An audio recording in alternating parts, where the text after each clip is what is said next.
loss করছে কেন জায়গাটায় কেটে যাইব আলা করছে হ্যাঁ কি লস করছে ওই যে কোনো দুজন যাবি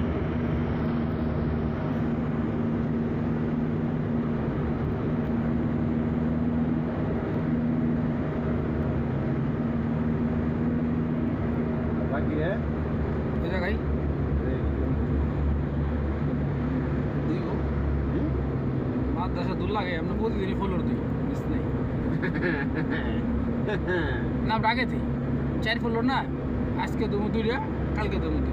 আবার কালকে দেবো ওই 2টা কাল পর দেবো ওই 2টা আবার এগুলো একটু আলাদা কাম চাই তাহলে আলাদা কাম করি আগে ঠিক হবে না হ্যাঁ না আমরা মাদ্রাসা পাইতে সবসময় ফাইবার দেবো আরে মেরে দুইটা মাকান দুই